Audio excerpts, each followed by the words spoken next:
Welcome. Today we're going to be discussing the technique Raking Mace, its execution, some of the problems that can arise during its execution, and how to fix or compensate those problems. So, let's talk about the ideal phase of this technique. It's off of a two-hand lapel pull-in. It is a dead hand. So what we want to be able to do is, since it's a pull-in, is take advantage of what he's doing. So what we want to do is three things simultaneously with one another. We want to pin the hands, we want to step to establish our base, and we want to do the punch to take advantage of the pull.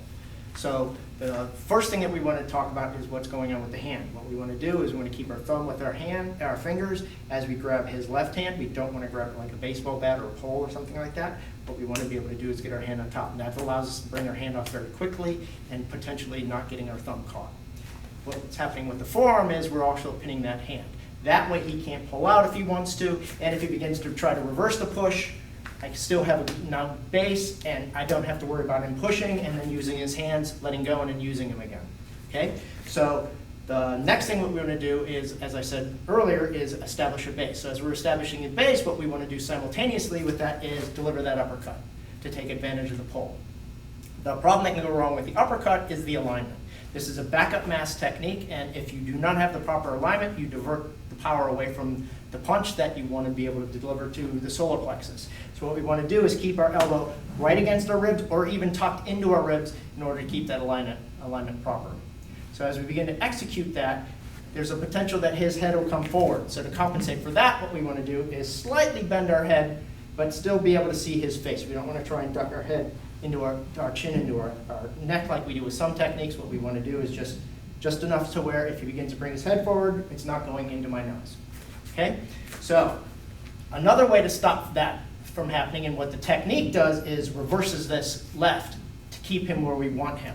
So notice what I just did with my right hand here. I did not draw it back. So if I were to try and draw it back, that would make a cock a separate motion. So to prevent that from happening, what we do is the left hand comes out, the right hand cocks and gets ready, all in one motion. The potential with that is he could let go again, and again, what we're going to do after that, after we get this chop, is to pin those hands back again, the same thing we just had in the beginning. And now as the right hand begins to come in, the problems that can arise here is where you're going to be hitting, on what line you're going to be hitting, and where you're going to be hitting on the face, and the reaction that we're going to get to the opponent. What we want to be able to do is get to a continuous motion here to continually hit this person, and if we hit away from us towards a 9 o'clock or higher on the clock line, somewhere in that area, what happens is we have to draw our hand out and then draw our hand back again. What we can do is shorten that up by bringing it back like a hook punch rather than a roundhouse punch. A roundhouse punch would push away. A linear across would still do the same effect and maybe push him away from us where we won't be able to hit him with the next strike. But what we want to do is like a roundhouse. And that could be hit anywhere on the nose, eye socket, or side of the jaw. So as you begin to come in, all in one motion, it begins to draw him in again. Now notice my head isn't bent forward like it was in the previous one, and I can run into that problem again where he headbutts me. So again, when we do this, what we want to do is keep that head slightly tucked down again, and now what we did with our left, now we're going to do with our right hand. We reverse that motion to get him where we want him to be.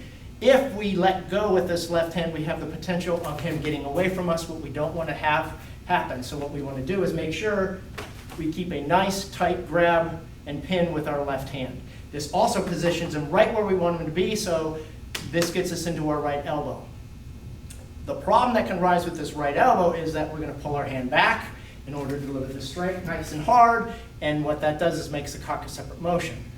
The problem with that is that you are making a cock a separate motion and you're doing needless motion that you don't have to do. Economy motion dictates that we should be able to get that elbow really quick, and the way you would do that is to do what's called ratcheting. You leave your right hand in place and ratchet around to get to the hit. Notice that I don't even have to look at him because I know where that elbow is going to go. If I draw back out here and he starts moving his head around, we have a problem with potentially hitting him.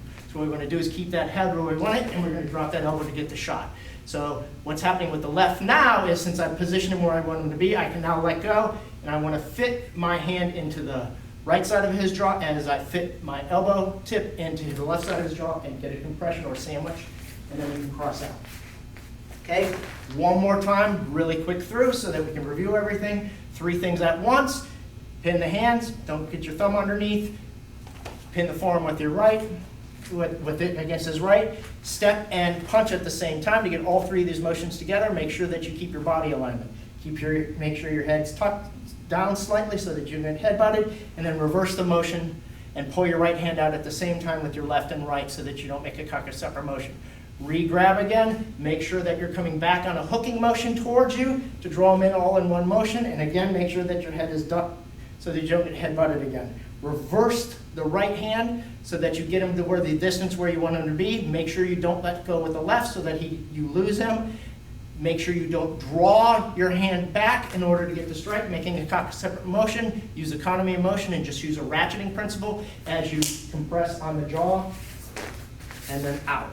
Okay, one more time, slightly faster so that you can see it. 1, 2, 3, 4, 5, and out. Hope this video helps you. Thank you very much.